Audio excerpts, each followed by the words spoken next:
हरे कृष्णा। प्रिय दर्शकों, स्वागत है आपका। आज हम आंकड़ों के एक ऐसे बाजीगर की बात करने जा रहे हैं जिनसे जब भी कोई जुड़ता है तो यह मान बैठता है कि वह भारतीय राजनीति के शीर्ष पायदान पर पहुंच सकता है, चुनाव में उसकी भारी जीत हो सकती है। 2014 के लोकसभा चुनाव के सबसे लोकप्रिय नारे अब की बार मोदी सरकार, यह तो आपने सुना ही होगा। यह नारा इन्हीं का दिया हुआ था और एक बहुत ही सुंदर कविता एक गीत के रूप में लोकप्रिय हुई थी। वह कविता, मैं देश नहीं झुकने दूंगा, मैं देश नहीं मिटने दूंगा। इस चुनावी कैंपेन को तैयार किया था जिस बाजीगर ने, आज उस बाजीगर की कुंडली का अध्ययन प्रस्तुत करूंगा मैं आपके सामने। 26 मई 2014 को भारत में नरेंद्र मोदी की सरकार, भारतीय जनता पार्टी की सरकार बनी और मार्च 2015 में प्रशांत किशोर का भारतीय जनता पार्टी से अलगाव हो गया।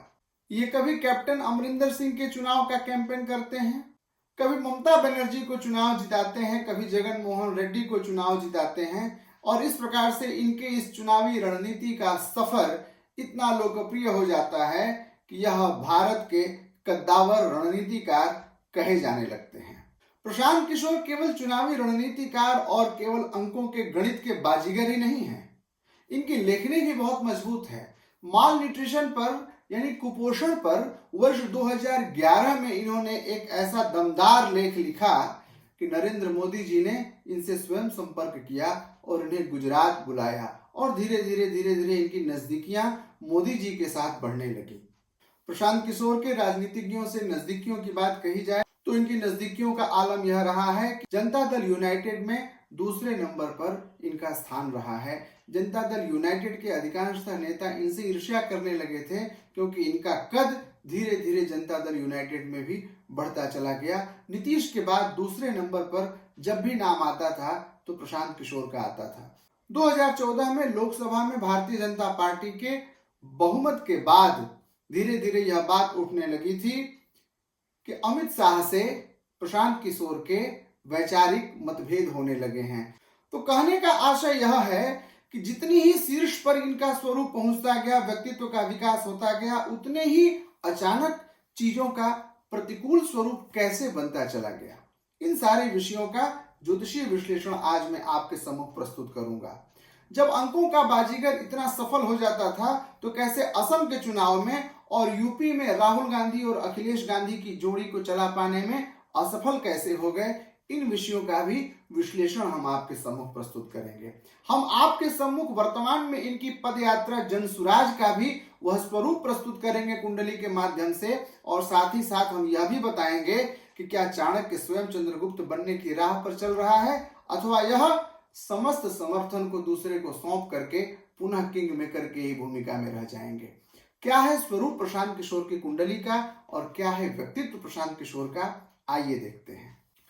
प्रशांत किशोर जी कहते हैं, मेरा नाम है प्रशांत किशोर, हम नेता नहीं हैं, बिहार के एकदम साधारण परिवार के लड़के हैं।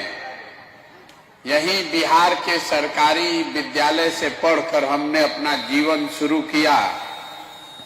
माता पिता का आशीर्वाद है, ऊपर वाले की कृपा है, जीवन में कुछ हासिल कर लिए तो अब तय किए हैं कि अगर भगवान ने हमको शक्ति, बुद्धि, साधन, पैसा दिया है तो जीवन में जो कुछ भी है वो सब कुछ लगाकर बिहार में अपने लोगों की जिंदगी को सुधारने का प्रयास करना चाहते हैं।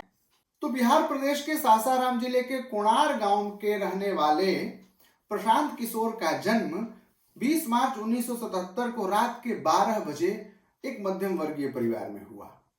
वर्तमान में वो अपने बच्चे और पत्नी के साथ में दिल्ली में रह रहे हैं और बिहार की राजनीति में सक्रिय भूमिका की उनकी तैयारी है। लेकिन वह बार बार अपने भाषणों के माध्यम से लोगों को यह भी बतलाते हैं कि मैं आपसे वोट मांगने नहीं आया हूं। भाई, जब आप चुनाव लड़िएगा नहीं, वोट मांगिएगा नहीं, मुख्यमंत्री बनिएगा नहीं तो नीतियों का निर्धारण करिएगा कैसे, परिवर्तन लाएंगे कैसे। तो इन सारे जद्दोजहद में, इन सारे विवाद में, गतिरोध में, अवरोध में प्रशांत किशोर की कुंडली का क्या है स्वरूप, क्या कहते हैं सितारे प्रशांत किशोर के, आइए देखते हैं। ये है प्रशांत किशोर की कुंडली। प्रशांत किशोर का जन्म वृश्चिक लग्न में और मीन राशि के शुभ प्रभाव में हुआ है। बारी बारी से हम आपको यह बतलाते चलेंगे कि क्यों बने ये रणनीतिकार, किस ग्रह के प्रभाव से बने और क्यों जितनी ही जल्दी राजनेताओं के साथ इनकी नजदीकियां बढ़ी उतनी ही जल्दी इनके विवाद क्यों होते चले गए। आज न तो नीतीश कुमार से इनके संबंध अनुकूल हैं, न तो राहुल गांधी, सोनिया गांधी से इनके संबंध अनुकूल हैं और न ही भारतीय जनता पार्टी के साथ इनके संबंध अनुकूल हैं। असम और उत्तर प्रदेश में चुनाव में अद्भुत विफलता भी इन्होंने पाई है। जितनी उच्च सफलता पाए वैसे ही विफलता भी इनको मिली है।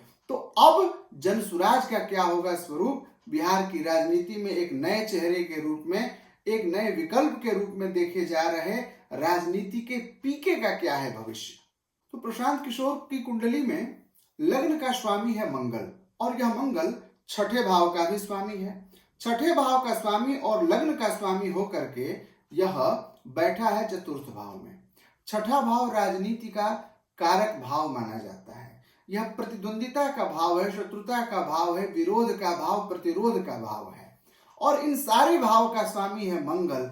मंगल बड़ा आक्रामक होता है, बड़ा हिंसक होता है, बड़ा क्रूर होता है। लाल रंग का दहकता हुआ अंगारा है मंगल और वह बैठा है इनके चतुर्थ भाव में।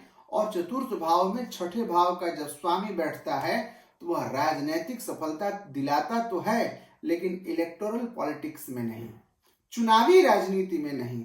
ऐसे लोगों के संदर्भ में अन्य राजनेताओं के कुंडली के अध्ययन से यह ज्ञात होता है कि ऐसे लोग चयनित राज्यसभा के सदस्य होते हैं। ऐसी ही मांग इन्होंने मोदी जी से भी की थी कि हमारी बाइलेटरल एंट्री होनी चाहिए सक्रिय राजनीति में। जिस प्रकार से विक्रम साराभाई की हुई, कुरियन की हुई, एपीजे अब्दुल कलाम की हुई। ये शीर्ष अधिकारी नहीं थे लेकिन एक शीर्ष अधिकारी से कम इनकी भूमिका नहीं थी और इन्होंने अपने व्यक्तित्व का, अपने कार्य का बड़ा सुंदर निर्वाह भी किया था। इन्होंने यही मांग भी की थी लेकिन दुर्भाग्य से मोदी सरकार में इनको वह पद नहीं प्राप्त हुआ, लेकिन वह पद नीतीश कुमार ने इनको दिया था। उसका भी इन्होंने बेहतर निर्वहन नहीं कर सका और साथ ही साथ में विरोध का स्वरूप, विरोध का आलम यह हुआ कि आज ये जनता दल यूनाइटेड से बहिष्कृत हो चुके हैं, बाहर आ चुके हैं और अपने स्वयं राजनीतिक वर्चस्व की लड़ाई लड़ रहे हैं।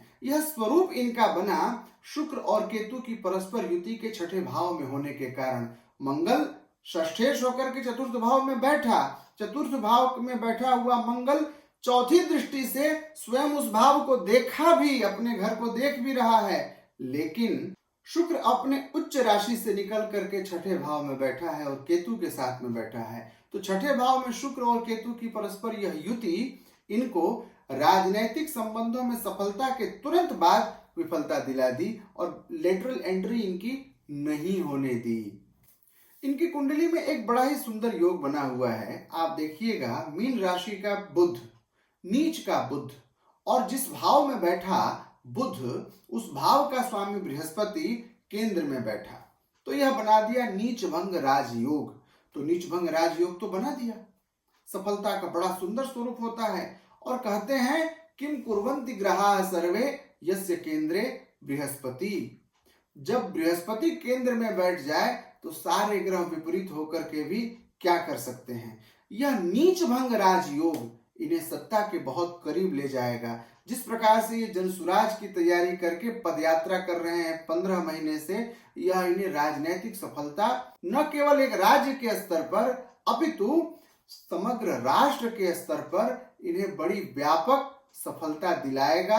लेकिन यह दीर्घजीवी होना चाहिए, यह लंबा होना चाहिए। ऐसे जातकों का प्रयास जो नीच भंग राजयोग से बनता है, वह कुछ समय के बाद उनके विचार बदल जाते हैं, उनकी वाणी बदल जाती है, भाषा बदल जाता है, उनके थॉट प्रोसेस चेंज हो जाते हैं, जिसके कारण जो उनके फॉलोअर्स हैं वो किंकर्तव्य विमूढ़ हो जाते हैं। अब हम क्या करें, ये तो कह रहे थे कि मैं पूरब चलूंगा, पूरब चलूंगा, पूरब चलूंगा, हम लोगों ने पूरब चलने की ठान भी ली, सब कुछ हो भी गया, अब ये कह रहे हैं कि मैं तो उत्तर जा रहा हूं।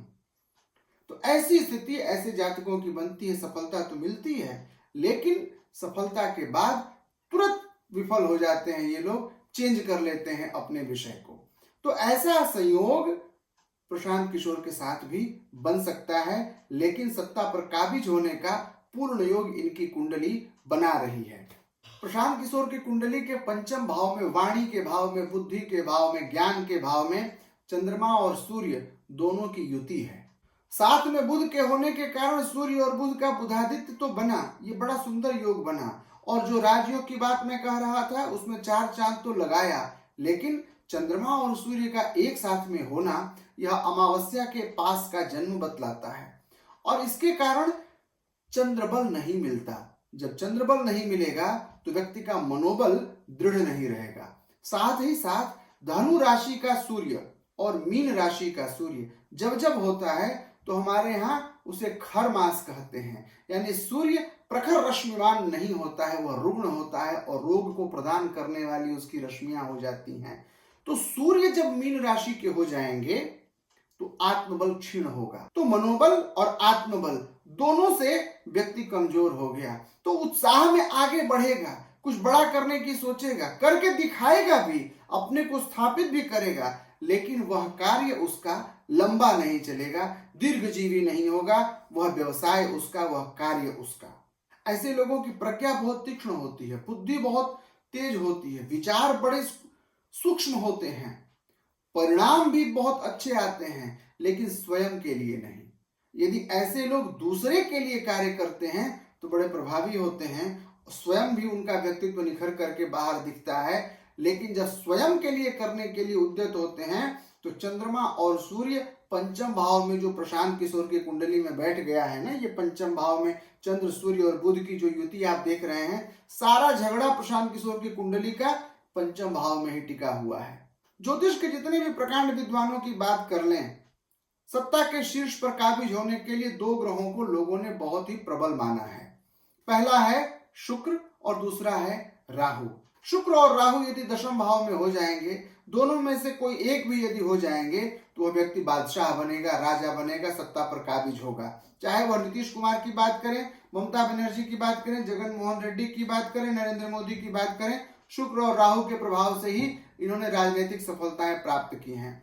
इनकी कुंडली में न शुक्र दशम में है न राहु दशम में है, लेकिन शुक्र और राहु परस्पर एक दूसरे को देख जरूर रहे हैं। 6ठे भाव में बैठा हुआ शुक्र और 12वें भाव में शुक्र के ही घर में बैठा हुआ राहु। तो यह सफलता का द्योतक तो बन रहा है, लेकिन प्रकारांतर से, प्रत्यक्ष से नहीं। काश यही योग चतुर्थ और दशम में बना होता, चतुर्थ में बैठा होता शुक्र और दशम में बैठा होता राहु, तो कितना सुंदर स्वरूप हो गया होता। सत्ता के शीर्ष पर भारतीय राजनीति के चमकते हुए सितारे के रूप में प्रशांत किशोर स्थापित हो सकते थे, लेकिन द्वादश भाव में बैठा हुआ राहु, 6ठे भाव में बैठा हुआ शुक्र, ये दोनों एक दूसरे को देख रहे हैं। सत्ता मिलेगी जरूर, लेकिन वह स्थायी नहीं होगी, वह टिकेगी नहीं, वह दृढ़ नहीं होगी, या फिर स्वयं प्रशांत किशोर चुनाव नहीं लड़ेंगे। यह योग प्रशांत किशोर को सत्ता के शीर्ष पर स्थायित्व की ओर संकेत नहीं प्रदान करता है। मई 2024 में बृहस्पति स्वयं वृष राशि के हो जाएंगे। जो इनकी कुंडली में वृषभ के बृहस्पति हैं, वही मई 2024 में भी वृषभ के बृहस्पति हो जाएंगे गोचर में। यह संयोग प्रशांत किशोर के लिए बहुत ही शुभ स्थिति लेकर के आएगा और जो कैंपेन इनका जनसुराज चल रहा है वह सफलता को प्राप्त कर सकता है, वह पूर्णता को प्राप्त कर सकता है। और जो कमिटमेंट प्रशांत किशोर आम जनता से कर रहे हैं उसे ये फुलफिल कराने में अवश्य ही सफल होंगे। राजनीति में एक सुंदर उदाहरण प्रस्तुत करेंगे प्रशांत किशोर और इनके ऊपर अन्यान्य लोगों का विश्वास जो बना हुआ है वह उत्तरोत्तर और भी बढ़ता जाएगा।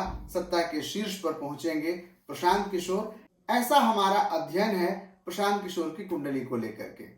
तो दर्शकों, यह रहा प्रशांत किशोर की कुंडली का अध्ययन। आशा करता हूं आपको आज का यह कार्यक्रम रुचिकर और ज्ञानवर्धक लगा होगा। मैं प्रतिदिन शाम 7 बजे ऐसे ही रुचिकर और ज्ञानवर्धक कार्यक्रम को लेकर आप सबके सम्मुख उपस्थित होता हूं। यदि आपकी ज्योतिष, धर्म और अध्यात्म में अभिरुचि है तो आप हमारे चैनल को सब्सक्राइब कर दीजिए। प्रतिदिन आपको इसका नोटिफिकेशन मिलता रहेगा, इसके लिए आप बेल आइकन को प्रेस कर दीजिए। जब भी कभी मैं ज्योतिषीय विश्लेषण प्रस्तुत करता हूं या ग्रह योगों की चर्चा करता हूं तो सबको अपनी कुंडली देखने की इच्छा होती है, अपने ग्रह योगों के बारे में जानने की इच्छा होती है। यदि आप अपने ग्रह योगों को जानना चाहते हैं तो आप कमेंट में अपना डिटेल भेज सकते हैं या स्क्रीन पर फ्लैश किए जा रहे नंबर के माध्यम से आप मुझसे संपर्क भी कर सकते हैं। इन शब्दों के साथ मुझे विदा दीजिए, पुनः मिलेंगे आपसे, तब तक के लिए जय श्री कृष्णा।